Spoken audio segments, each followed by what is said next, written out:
What's up, guys? Welcome to Coordinated. This is a new kind of format where we'll be experimenting from this episode particularly. So, we'll give a short intro about the podcast which you are going to view next so that you get a context of what we talked and what we discussed.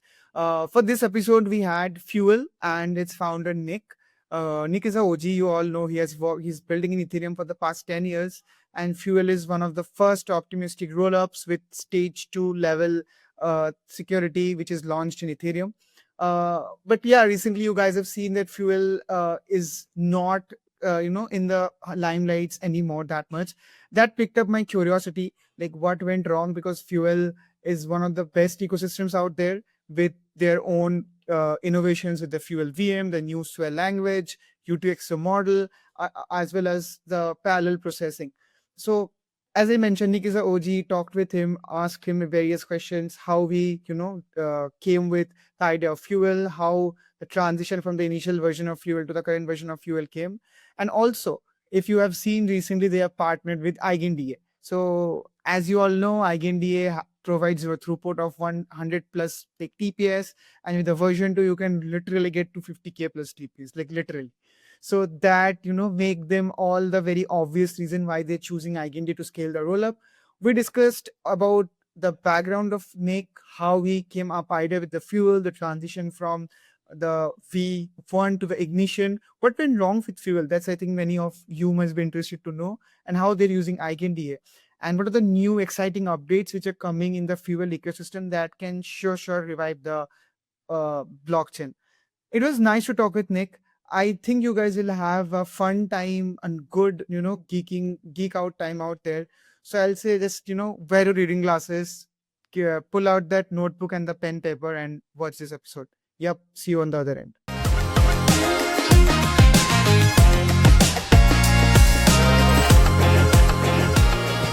Jim, guys, welcome back to Coordinated.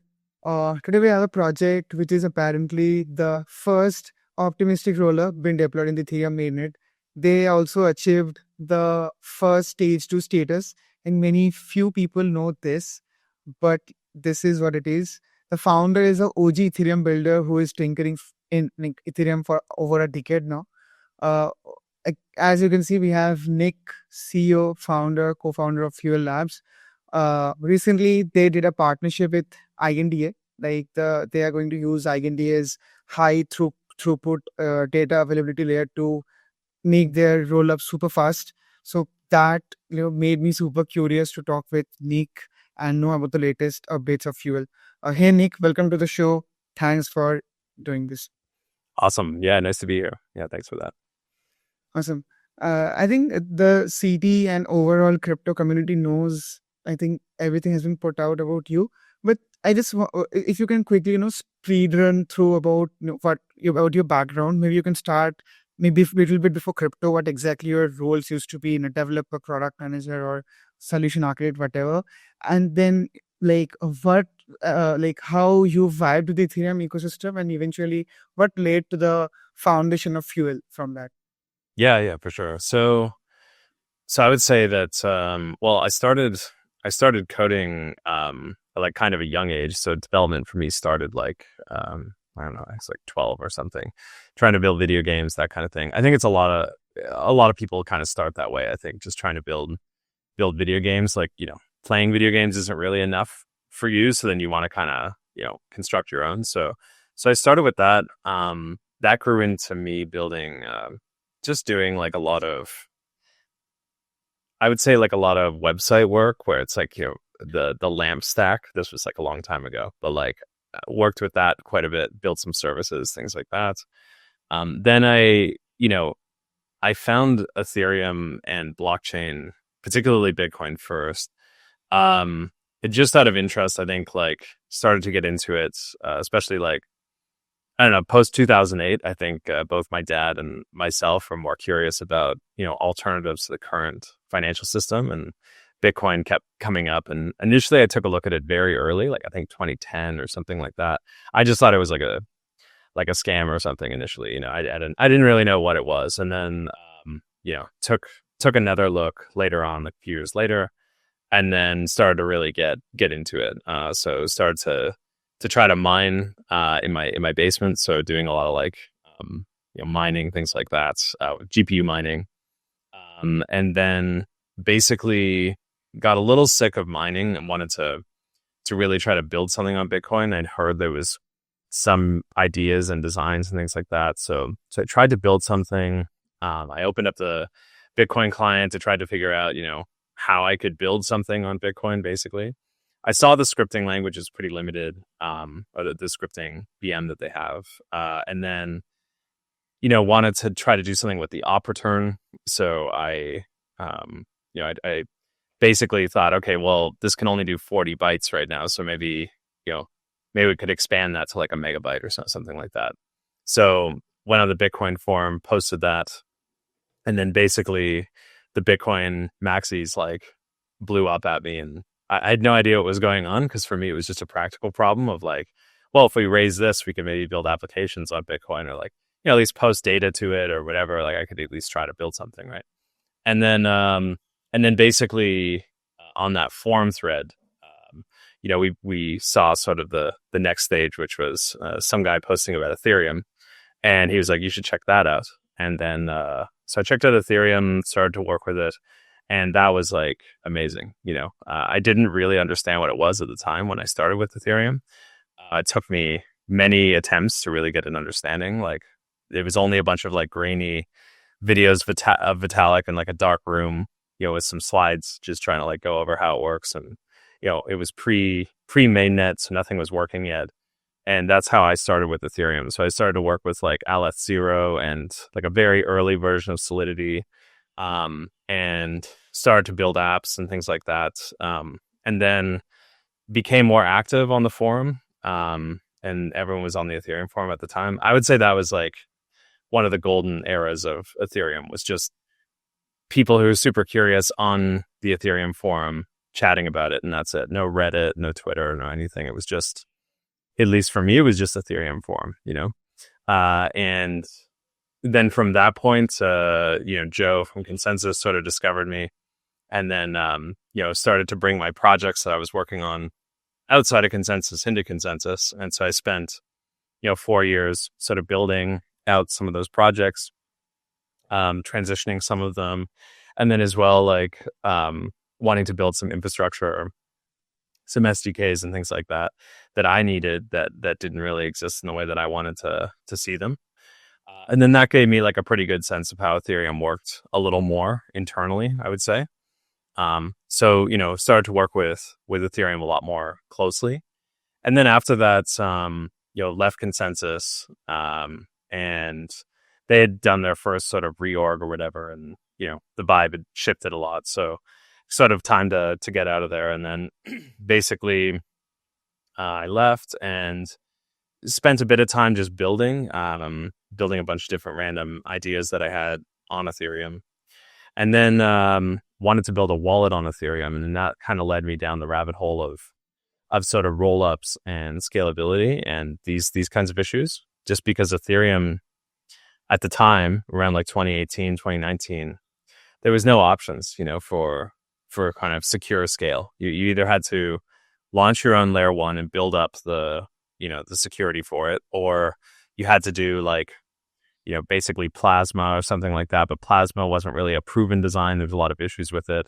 So, essentially it was very limited. So when rollups were kind of proposed, that made a lot more sense. And then basically, started to pursue rollups at a very early stage. And then we built out, FuelV1.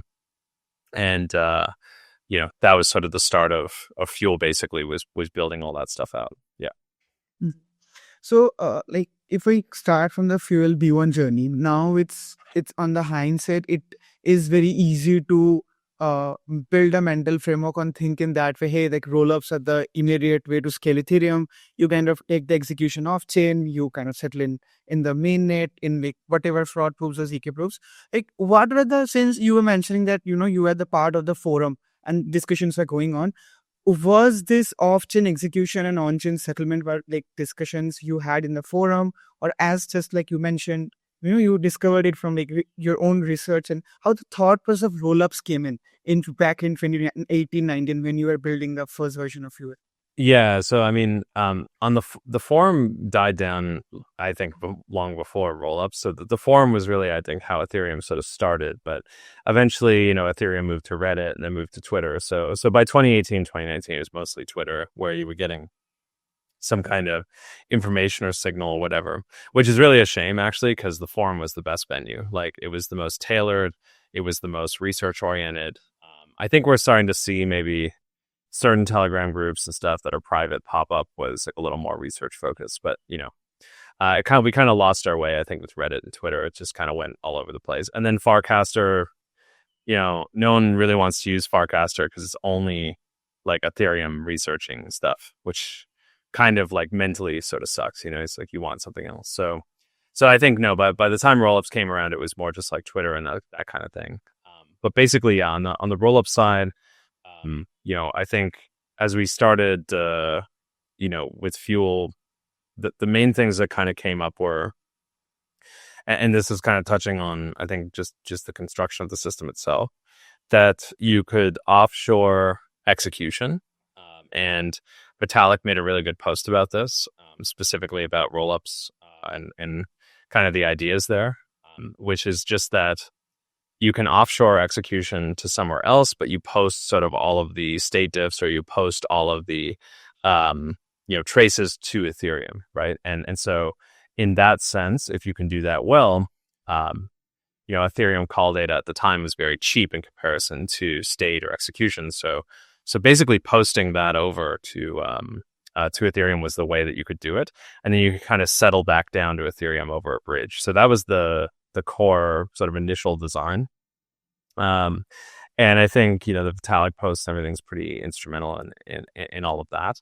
And then beyond that, started to work with the primitive, and then decided at an early stage that if you did the EVM again, you would just repeat all the same execution problems that Ethereum is facing. And so wanting to do a different style execution system with a different transaction model, different VM, it made a lot more sense. So with Fuel V1, we experimented a lot with a new sort of UTXO transaction model. And then basically from that expanded out from there into a new virtual machine design, a second iteration of the transaction model. And that's kind of what we have now with Fuel Ignition and with the current Fuel architecture. Yeah, I think we'll like come up with all the innovations you guys did on the VM side, the new language and everything. You being very vocal about that. Okay, there are legit problems with the EVM which can't be fixed natively, and you need separate VMs. But before that, like continuing on the discussion on the Ethereum front, nowadays again, not nowadays, for the past 2 years, lot of people have started understanding. Okay, if you are kind of doing execution off chain, it is not entirely pulling security from Ethereum. Like now, I think then the concept of based rollups and maybe how EigenDA also coming in. Like if you do execution, a subset of security you are taking to do those computation off chain and all those things. But like back then, like do you like not back then? Like do you still think like if we do this off chain execution with all these L2s and all, and then post the proof of it in the Ethereum, is it really like using the blockchain ethos like of decentralization or security? The reason being is most L2s, they are running on centralized sequences, or they just have one computers or maybe a bunch of computers, 8, 10, which is not exactly decentralized. But again, on the hindsight, I think Vitalik himself has also mentioned like all these new L2s, I'm not taking names or so, like this, like relying on one big powerful sequences, but the proofs are always they're relying on that. And I think what I've understood, Vitalik has also mentioned those. Do you think like is it the correct way to scale Ethereum or blockchain with rooting in the ethos of the blockchain decentralization, or we have lost it somewhere while scaling our industry? Yeah, I mean, well, so for simplicity's sake, I mean, it would be nice if we could just do all the things we'd like to do in a single execution space that's signed off by the same sort of validation system, and we don't need all of these different layers or these different sub sort of zones of execution or state and these kinds of things. It would be really, really ideal if we could just have it all on a single layer that we all shared, right? But the problem is that's really, really difficult to achieve, right? Because there's a lot of different trade-offs, and there's a very complex trade-off space that I think if you're running a business on, or you're trying to run an ecosystem on, or things like that, that you take lots of different trade-offs when you make all these different decisions. And so, similar to how I think in many ways the internet works, where you have lots of different servers, maybe with lots of different gradients of security, there's, a lot of interconnectedness going on, but there's also a lot of siloing. I think sort of physics kind of draws us into that design paradigm because of just physics, basically. Because basically you're only going to have a certain amount of secured space per chain that you can actually do things over. And it's very difficult to compartmentalize or do that at scale with all the different user experience, kind of guarantees that you want to deliver. So essentially Ethereum, like, if we're talking about do layer twos kind of follow an ethos? Well, I like an ethos of blockchain. I would say they do, because if you have them set up well, either an optimistic or Validium setting, ZK setting, then what you would end up getting is something along the lines of all state transitions are protected, everything is verifiable. Even with a centralized sequencer, it should be able to censor you in very fast transactions, but not necessarily censor you from withdrawing or censoring you entirely. And these are like pretty great guarantees, I would say, as far as a transactional system is concerned, where like you can kind of force the sequencer to do things, right? If you're not happy with what's going on, or if you're being censored. So I think that these are really good properties for single sequencer designs. But Fuel is, on the progression path to decentralize its sequencing and building as well, such that, we want to see actually that people basically propose and then build in a much more decentralized way. But we also do so with our own system and our own properties, because doing it in a based way or doing it in a native way does limit your design space for how you can do sort of optimistic transaction execution. So for Fuel, like, we actually, are progressing towards that aim. So we have our current network, that's our proposer network right now. And then we're on our pathway to actually decentralizing building as well, such that the whole pipeline of transaction commitments and construction is in a much more fault tolerant way. So that's very like central to at least what Fuel wants to do and what Fuel's design is. But I think for a lot of these like big centralized sequencers, I think they get quite caught up with maybe just trying to drive all the traffic into a single sequencer and then taking the fees from it. But I think that, like, again, even for Fuel, for our current builder, we only be doing that for a short term. And we want to see that, for the Fuel token holders and proposers, that this eventually actually, sides back to them in a similar way that you can see with, say, like Hyperliquid, how the fees that they're making on the exchange are being used to then buy the token back, things like that. I think these are actually some positive, interesting models that people should take a closer look at. Like, they make a lot more sense, than most things. Yeah. Talking about again Fuel V1, I think you started Fuel V1 at a place where obviously there were scaling concepts exist, but nowhere near to how popular rollups are now. Like, it's 5-6 years back, and as we just started the show with, the Fuel V1 was the first rollup on mainnet. Also, you guys achieved stage 2, and then now we have Fuel Ignition. So how is the transition be like? Like, what problems Fuel V1 had, or what trade-offs there were, which kind of led you to start the current Ignition version of Fuel? Yeah, I mean, so we wanted to progress. When we launched Fuel V1, we didn't really market it very much because the space had kind of moved very quickly onto DeFi, and DeFi was just getting started, actually. So Uniswap was around, but became popular just after Fuel V1 was sort of like launched. Around like 2019, 2020 area, right? Like, it was sort of building up steam at that point. And I think that these like core primitives of DeFi were becoming somewhat interesting again. I think there was like a bit of a push at the very beginning of Ethereum, but they became more interesting. And I think like the big movers of that were really, Uniswap, Bancor, and like MakerDAO and like, DAI and these sorts of things. And then as well, like Compound and Aave and like these protocols kind of surfacing and just starting to see the beginnings of a financial ecosystem on Ethereum, right? Like on a blockchain. And I think that when you start seeing all of that, then your transactional system that really does mostly payments, and it can do atomic swaps, like FuelV1 could do atomic swaps via hash time lock contracts. But basically, seeing all of that, you're like, okay, well, we got to ship a VM too, and like really improve the virtual machine space because we want to be able to do all these different constructions. So, we spent a few years constructing, what we felt was the strongest possible, virtual machine design that could accommodate for all these different kinds of use cases, but still scale in parallel, and actually leverage, I think, the best design qualities that we can put into a blockchain, as a single blockchain design. So for Fuel Ignition, we really pursued a virtual machine plus the new transaction model, and one that accommodated for, I think this sort of financial infrastructure you're seeing right now, kind of, almost maturing a little bit. We want to be able to accommodate all that kind of stuff. Yeah. So that's why we sort of built Ignition and push that out there.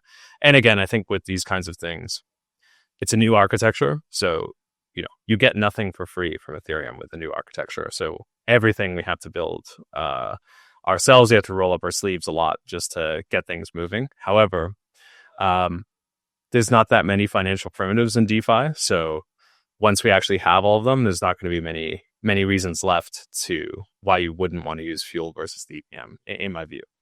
Yeah. Mm-hmm. I think talking about, I think as you were mentioning FuelVM, and we also have the Sway language, which is specific to Fuel. What are the exact, point out the difference? I think you mentioned it, but if you can highlight a few differences between EVM and FuelVM, and also Solidity versus Sway, how the stack which you guys built is an improvised version of Ethereum. Yeah. So on the VM side, I think the best way to describe the FuelVM is sort of like the EVM is kind of like maybe like a machine that you want to get away from. So similar to how this was sort of happening in the CPU architecture space, where at one point everything was x86. And then eventually people started to pick up ARM a lot more. And then once Apple did, and then once, all these different companies started really picking up ARM, now everyone's like, I don't even want to look at x86 anymore. I just want to use ARM. In a very, very similar vein, we do the same kind of thing with the FuelVM. So we think that the EVM is sort of like what you saw with x86, and that there's actually a much better, much more interesting architecture you can do that simplifies a lot of things.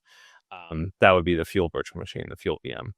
And so the FuelVM, I would say some major differences are that we learned a lot after the EVM. We learned a ton about what you want from a blockchain virtual machine. So the EVM had been in existence for many years, and what we wanted to do was take all the learnings from that and basically, get it a virtual machine design that's very comprehensive for blockchain, but that can do lots of different styles of execution that blockchains actually, can benefit from. And those are very weird. It's a weird style of execution. It's not like just any virtual machine execution, say like WASM or something like that. Blockchains do specific things, and they're typically very transactional systems, and they typically work with a lot of token movements, so creating and moving tokens. So the FuelVM and the Fuel transaction model kind of work in harmony to give you a transactional kind of system that can give you really nice properties for execution that are very, very efficient, but also accommodate for all these kinds of use cases that blockchains do, right?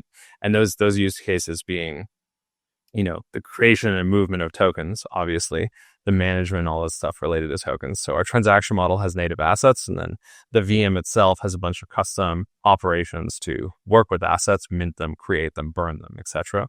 There's a whole paradigm around that. And then the virtual machine itself accommodates for a lot of the things that we do in blockchain. So the use of big numbers, the use of safe math, the use of easy error handling. It uses registers instead of stacked because we can better optimize register-based processing. You can also natively hoist that down to CPUs easier if we really want to go all the way. As well, it's a 64-bit architecture. Ethereum used a 256-bit architecture for simplicity, but ended up also kind of shooting itself in the foot because so much of the execution doesn't need that, and it accommodates for that. And I think it's somewhat helpful in some sense, but it's also really, really wasteful in another sense. So things like that were, that's a big difference. As well, the FuelVM has basically all these little optimizations for how you want to process blockchain execution. So we accommodate for things like all these nits around smart contract security, such that like we've eliminated all these little edge cases that a VM would produce. And then as well, we have these different styles of virtual machine execution. So we have script and smart contract execution, but we also have things like conditional execution, which work for our predicate and UTXO system. So again, you can just take RISC-V and apply it to a blockchain. Totally fine. Probably do it. It's very possible. What's really difficult is taking a great virtual machine and molding it to blockchain design and then molding it to transactional infrastructure. And so a really good blockchain and a really good blockchain architecture has a nice accommodation between the transaction model and the virtual machine, and they work in harmony together and they play off of each other. And that's how you get really, really incredible speed and performance and throughput and execution. But you can still verify and validate it at home. You can still verify everything that's happened on it in a local setting or a home setting or at least an affordable server setting. Maybe you could say that too. So basically, there's a lot to consider when you build a virtual machine in a transaction model. And Fuel tries to give you sort of the ultimate virtual machine architecture and the ultimate transaction architecture. And that ends up translating really nicely into all the things we do with blockchains, order books, AMMs, every kind of style of execution. Yeah. I think I think many people who are building in Ethereum for 5-10 years, who are Gs, who are researchers, they have all voiced out their opinion against EVM. Like, although everybody loves Ethereum, they are aligned with what Ethereum is. Maybe they have they are somewhere attached with Ethereum because they are contributed in the protocol for so much. But many people have like you have mentioned that EVM has its own issues, and like you, many have trying to build their own separate architecture, which is more blockchain native, which is more secure, can give better a place where developers can develop more blockchain primitive applications. But again, like Ethereum has it is existing for so long and it's there for like 10-15 years. I think our core ethos of blockchain is it has in the native layer so much security being locked up, like around $80-100 billion security. And instead of us knowing that, okay, Ethereum has issues, we can't move out of the architecture just tomorrow. There are, some bottlenecks and whatnot.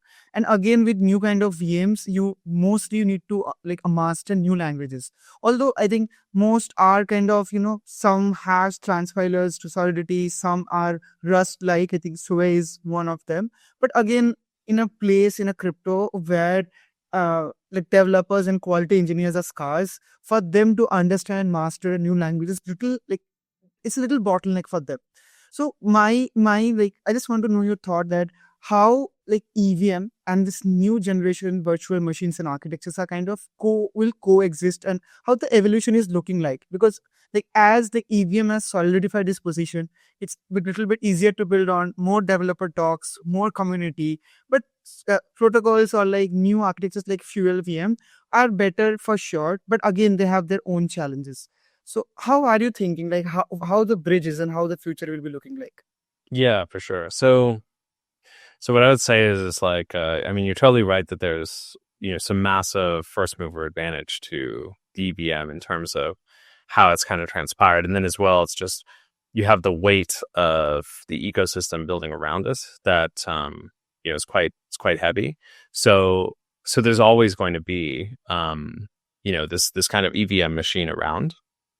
I think, however, when you really get into the details and you get into what you want out of these different machines, you start noticing that for, I think, a lot of really good high performance designs that could actually be verified or run in a node setting at all, you can't really do it with EVM. It's just not the right machine. It's not the right paradigm, to use. The best case example of this is Hyperliquid.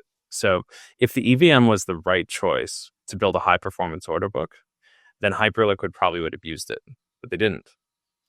Well, why didn't they use it, right? And similar even with some paradigms in Solana, right? Even though Solana is really hard to work with, there's certain things that people do with Solana that you just couldn't do with the EVM before, right?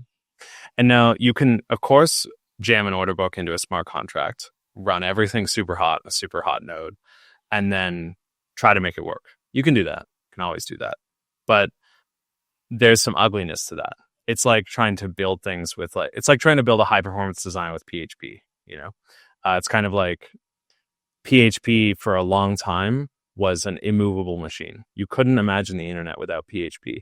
It was all PHP. Everything wanted to go that direction. You looked at like .NET or Java and you just like cringed. You didn't even want to go near it. It was like awful, and people thought it was basically like you couldn't do anything else. There was no other option. But then things changed, a lot of people started adopting Python. They started to rewrite certain languages, the underneath system of the language or the virtual machine itself, with C and other performant languages. And then all of a sudden, like, you could write Python and it could be somewhat efficient, or you could write, Rust came along, Go came along, right? Like, even with Go and how that changed the internet, and is in many ways, Go is a great language because it's written by like networking people from Google. So like those people don't fuck around. Like they don't want something that changes a lot. They want something that is really great for performance parallelism, core designs of networking. It's like easy to reason about. And like Go doesn't change. Go's like C, it just doesn't change. And so when you think about the shifts that happen in the internet, right? Like new options came around, new things came around, and then people started adopting them. Now PHP kind of looks a little silly, right? Like it works, it does the job. It certainly had massive, I wouldn't say first mover advantage, but just like a massive advantage. And then now a lot of the web's architecture is built by other things, right? Like it's just built by a bunch of other different languages and PHP. And I think we're going to see the same thing with blockchains and execution environments, because what's going to happen is blockchains will start adopting RISC-V or these other easier targets to reason about. And then people will start building primitives with those. And then you'll start to see kind of a mix. And then you'll start to see that, okay, like maybe it doesn't have to all be the EVM. Maybe there could be these other mixes. And maybe I could have built Hyperliquid or something on this chain if it had had all these different changes. And so what Fuel wants to do is be able to accommodate a design like Hyperliquid, right? And make that process of building something like a Hyperliquid super easy, such that you didn't need to spin up a whole new blockchain, a whole new paradigm to do it. You had the VM right in front of you. You can just kind of do it by writing Sway and writing a FuelVM. So what Fuel wants to do is create chains that can have hundreds of Hyperliquids on the same chain. And with that, you need to sort of leave the EVM out, because just doing that Uniswap, XY equals K or whatever, all these different things, like that's not enough to like build the financial universe of the world, right? Like that's not going to cut it. So, and we did all of that stuff. We did AMMs and we did these lighter processing designs in the first place because the EVM was so limited. But if you could do it a different way, that was a more high performant, time sensitive way, like an order book or something else, you would have done it that way, right? So I think what's great is what's happening now is people are kind of like maybe looking at what has PMF and what's actually working. And I think they're seeing that has to involve its finance. It has to involve high speed, lots of throughput, lots of execution. It has to work for these primitives. And that's where the Fuel VM is actually gonna shine over the EVM. Yeah. So, like one question which I have thought through, want to again know from you that once we have this slow transition, let's say in 5-10 years, people are interacting more with this new gen architectures, maybe Fuel, maybe other layer twos, maybe other Validiums. How Ethereum will be in that era? Like how people are going to use Ethereum in that world? Will be Ethereum still relevant there, or the lock, the staked capital will be move out? Or how many people like Ethereum OGs forever say that hey, Ethereum will be the world settlement layer. Like will it be like that, or that amount which is locked will go around and Ethereum will lost its relevance? How are you seeing it's happening? Yeah, I mean, I think Ethereum is still retaining a sort of high champion level amount of security that is extremely useful to financial institutions and a global financial world, right? Especially a world too that's becoming more skeptical of the US dollar, is becoming more skeptical of sort of, I think, institutional finance generally. And I think Ethereum is going to play a very significant role in that for a very long time because it just has such massive mover advantage, but it also strives philosophically for what I would say are really good, neutral, universal things that you want from a blockchain. And I think that as a security system for the world's assets, right, there's currently no better system than Ethereum. And I'd even put Ethereum higher than Bitcoin because Ethereum has a lot more. Um, I just think it has a lot more both engineering, philosophical, and use case sort of orientation. That it's both extremely useful and demands a very high setting for security. That I think that Ethereum is going to be very, very hard to replace. And any chain that wants to fight with it on DA, any chain that wants to fight with it on security or these other things, like good luck. You're nowhere near where Ethereum is in terms of its prowess, right? So that's why I kind of laugh when I see some chains being like, well, we're the EVM. We do the EVM, but we have 10,000 validators, or we do the EVM, but it's faster, and we do, all this different validation, all this different stuff on top of it. It's like no one gives a shit.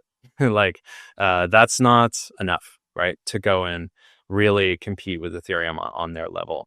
What you really want is such a vast amount of people caring that the system is going to progress and it will just absorb your changes, So, I mean, that's what's going to happen with Ethereum is now they're going to progress the execution system. They're going to make it a little faster.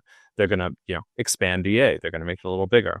And they're still going to retain security. And it's going to be enough for a lot of finance and a lot of use cases. And Ethereum's always going to be just enough. Not enough, but just enough. So I think Ethereum will always sort of retain that position. I think it'll do just fine. And as far as like layer twos or these sort of extensions to Ethereum are concerned, I would say that they offer an interesting, secure, sort of different reality than what Ethereum is offering.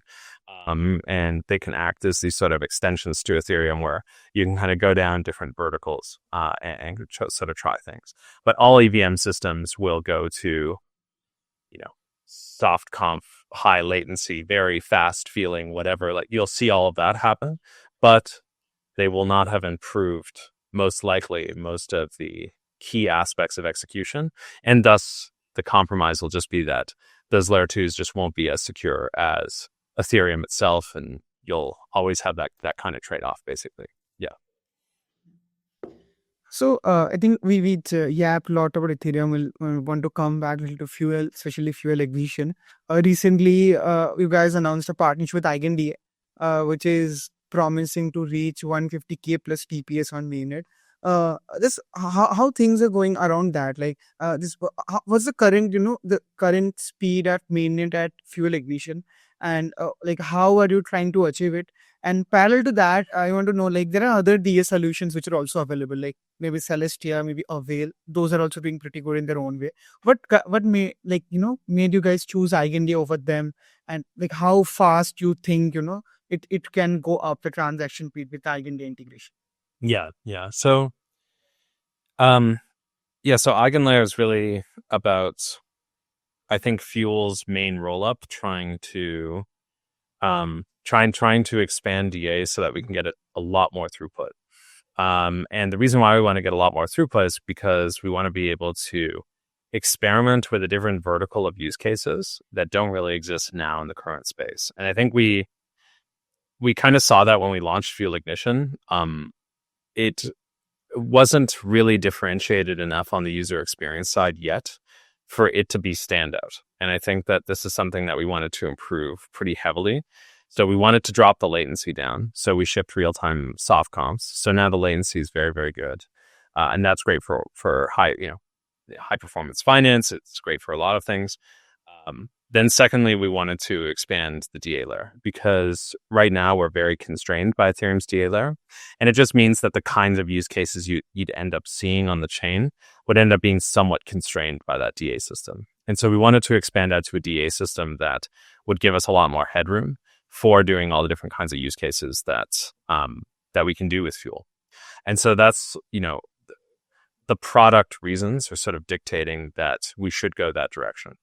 Now, as far as DA is concerned, and as far as these systems are concerned, Eigen was sort of a natural choice just because, while currently their security properties are actually worse, I would say, than Avail and Celestia, sort of objectively, they're actually quite straightforward to fix, repair, and update such that those won't be a problem. And they will be because, of course, Eigen knows all of those issues. And then secondly, their paradigm around both the Eigen token and restaking is actually a really nice paired paradigm that can play off of each other. And I think it can offer you a DA space that is still somewhat aligned and close with the Ethereum validator set, but that also just offers a lot more throughput. Similar to how Fuel is an extension to Ethereum, Eigen is very much like an infra extension to Ethereum. And so in that sense, it's a really nice pairing to sort of not fully leave Ethereum, but to also sort of expand out the right space. And then if Fuel aims to migrate toward a Validium style model, then you're really only using that DA space basically just to ensure that all those state transitions are somewhat there, but it's enforced on Ethereum. And then people can just be able to freely use their coins and withdraw even without knowing all the DA. So actually DA becomes a lot less important in a Validium setting, in my view, just because you're kind of always proving the execution back to Ethereum anyway. So now you're just using DA as more or less like a memory layer and a witnessing layer of state transitions. And that model is where we want to take Fuel eventually with our UTXO set. And so I think that these paradigms end up being really, really nice for basically giving you all the different properties you're looking for with a transactional system. Yeah. I think moving towards in the end of our conversation, we'll like have one section about the discussion about the current state of Fuel. I think with Ignition and you guys kind of innovated a lots of new things as we're already discussing. One is the FuelVM, which you wrote from scratch, a new language Sway. You also enabled parallelization, and apart from that, the UTXO model, which are very new to our rollup. And also, like Fuel has the pedigree of being the first optimistic rollup, as I am keep on happening and having the stage 2 achievement. But on the contrary, we see there is a sharp decline of the TVL and the interest of the chain overall. Like if we see back in December, the TVL was around 70 million, are only close to 100, and it has fallen drastically, almost 7 to 8x. There might be one reason which I could have thought of can be general negative sentiments around layer 2s. There can be so many layer 2s, people are out of option, and there can be like it can be also like, okay, the Fuel token launched, and as the farmers do, like they farm one chain, they extract the value. The moment they see the token is out, they move to the other chain.